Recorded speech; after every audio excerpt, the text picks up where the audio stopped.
দুনিয়া তো আপনি লজিক্যালি পাবেনই। কেন আপনি কম পাবেন? কেন আপনি কমের কেন প্রত্যাশা করছেন? আপনি কেন একজন জুলকারনাইনের মতো হতে পারেন না? রাব্বি হাবলি মুলকান লা ইয়ানবাগি লি আহাদিন মিন বাদি, হে আল্লাহ আপনি আমাকে এমন রাজত্ব প্রদান করেন, এই রাজত্ব আমার পরে আর কাউকে দেবেন না। আপনি কেন এটা বলতে পারবেন না? আপনি বলুন এটা। রাসূলুল্লাহ সাল্লাল্লাহু আলাইহি ওয়াসাল্লাম বললেন যে আমার ভাই সুলাইমান যদি আল্লাহর কাছে এই দোয়া না করতো, তাহলে আমি এই দোয়াটা আল্লাহর কাছে করতাম, আল্লাহ আপনি আমাকে এমন রাজত্ব প্রদান করেন যে রাজত্ব আর কাউকে আপনি প্রদান করবেন না। অ্যাম্বিশনের লেভেলটাকে দেখেন। কিন্তু আমরা একটা টক্সিক অ্যাম্বিশনের মধ্যে বসবাস করছি। টক্সিক মানে কি? টাকা ইনকাম করা।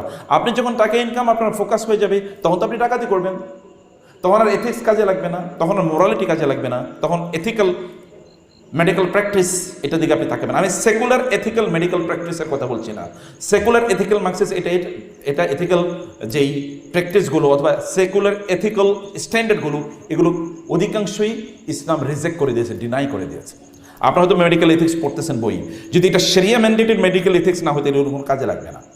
তখন আপনি টাকার জন্য কি করবেন? কোন একটা নারী তিনি আসবেন যে আমার গর্ভে একটা সন্তান আছে, এটাকে আমি করতে চাই, কি বলে ডিসচার্জ করতে চাই, তাকে আমি এখান থেকে বের করে দিতে চাই। আপনি বলেন হ্যাঁ ঠিক আছে, কোনো সমস্যা নেই, কারণ আপনি তাদের 30-40 হাজার টাকা পাবেন। তো আপনি মনে করছেন আমি পাবো, ও উদ্ধার হলো আমি উদ্ধার হলাম, ভালো। কিন্তু আপনি যখন আসবেন, যখন ইসলামিক মেডিকেল এথিক্সের ইস্যু আসবেন, তখন নো, ইট ইজ ইম্পসিবল, এটা হতেই পারে না, অসম্ভব। আপনি জানেন, তাইলে আপনাকে কি করতে হবে? আপনাকে জানতে হবে, জ্ঞান আপনাকে অর্জন করতে হবে, আপনাকে ভালো করে বুঝতে হবে, আপনার স্ট্যান্ডার্ডটা বাড়াতে হবে। আপনাকে স্ট্যান্ডার্ড বাড়ানোর জন্যে আপনাকে ভালো মানুষ মানে রাসূলের অনুসারী হলে আপনি লো স্ট্যান্ডার্ড থাকতেই পারবেন না। আপনাকে তখন হাই স্ট্যান্ডার্ডে আপনাকে যেতে হবে। তখন এই টক্সিক অ্যাম্বিশনে আপনি থাকবেন না, আপনি হলি অ্যাম্বিশনে তখন চলে যাবেন, যে অ্যাম্বিশন আপনাকে মানুষের পর্যায় থেকে ফেরেশতাদের চেয়ে উন্নত করে দেবে। কারণ আপনি তো ফেরেশতাদের চেয়ে উত্তম, আপনি তো ওই বংশের লোক, আপনার রক্তে তো সেই, আপনার বংশে তো মানে আপনার এইতে ভ্যাসেলে তো সেই রক্ত প্রবাহিত, তাই না? সে রক্ত কার? কার সে রক্ত বলেন তো? হ্যাঁ, আদম আলাইহিস সালামের রক্ত নাই আপনার শরীরে?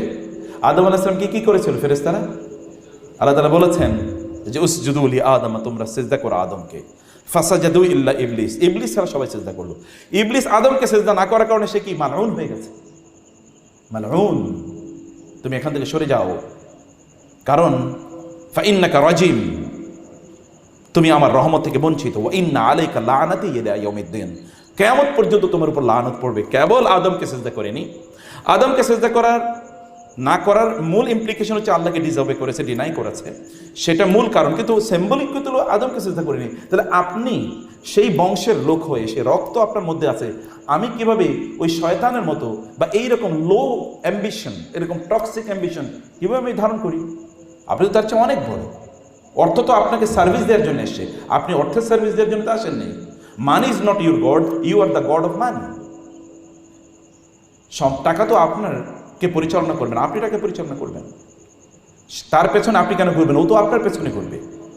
আপনি জানেন না, রাসূলুল্লাহ সাল্লাল্লাহু আলাইহি ওয়াসাল্লামের কাছে এসে জিবরিল বলে, ইয়া রাসূলুল্লাহ, আপনি যদি বলেন তাহলে উহুদ পাহাড়কে আমি সোনা বানিয়ে দিই। রাসূল বলেন, আমি উহুদ পাহাড়ে সোনা দিয়ে করবো কি? আমি সোনার মানুষ তৈরি করতে চাই।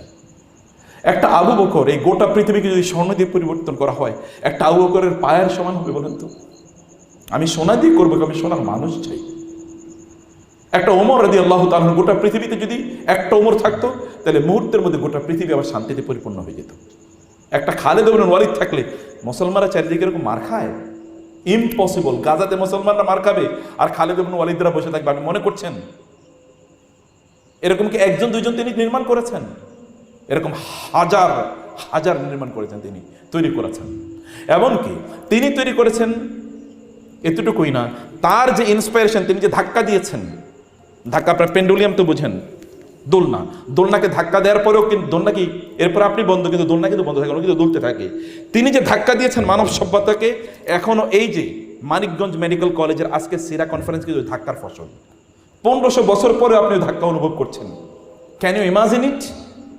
কেমন শক্তিশালী ধাক্কা!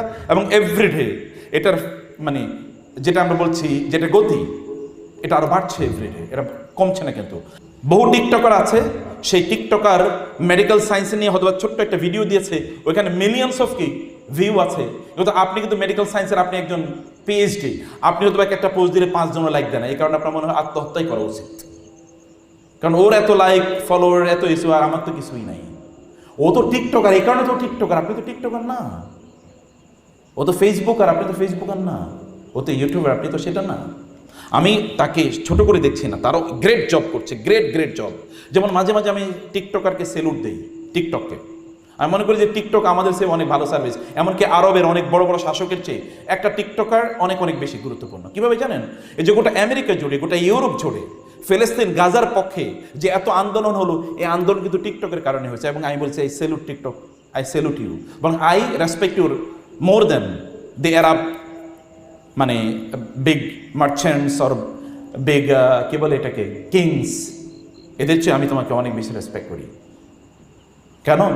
কারণ ওরা তো আরবের এই বড় লোকেরা তো তাদেরকে বলে নেই আরব আর নন আরব, আমাদের দেশেরও যারা আছে বা অন্যান্য মুসলিম রাষ্ট্রের রাষ্ট্রপ্রধানরা, রাজনীতিবিদরা, টাকা পয়সাওয়ালারা, এরকম তো তারা বলে নাই। ওই কোন টিকটকার কোন একজন একটা ভিডিও করেছে, এই ভিডিও আমেরিকা ইউরোপে লোকেরা দেখেছে, দেখার পরে তারা আন্দোলনে ঝাঁপিয়ে পড়ছে। কেন এরকম জুলুম হচ্ছে? কারণ মেইন স্ট্রিম মিডিয়া তো সব ইহুদিদের কন্ট্রোলে, কেউ তাদের পক্ষে কথা বলে না।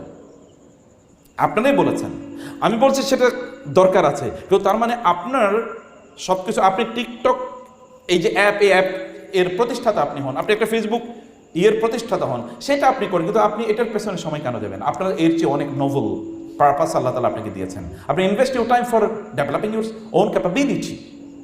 আপনি এই পৃথিবীতে এমন একজন মানুষ হন যেন আপনাকে ওই মুসলিম ডক্টর এটা দেখে মানুষরা গর্ব করবে, আমরা গর্ব করে বলতে পারবো দেখো আমাদের এরকম। যেমন ইবনে সিনাকে নিয়ে গোটা পৃথিবী গর্ব করে, যেমন জাবের ইবনে আল হাইয়ানকে নিয়ে গোটা পৃথিবী গর্ব করে। আইজ্যাক নিউটনরা যেদিন ফিজিক্স পড়েছে তার চেয়ে আরো 500-600 বছর আগে এই পৃথিবীর ফিজিক্সের মৌলিক সকল বক্তব্য দিয়ে গেছেন জাবের ইবনে আল হাইয়ান, ইবনে আল হাইসাম। তারা দেখেন না তাদের বইগুলো, এখনো 70,000 সায়েন্টিফিক ম্যানুস্ক্রিপ্টস আছে যেগুলো এখনো অনুবাদ করার মতো যোগ্যতা মানুষের তৈরি হয় নাই।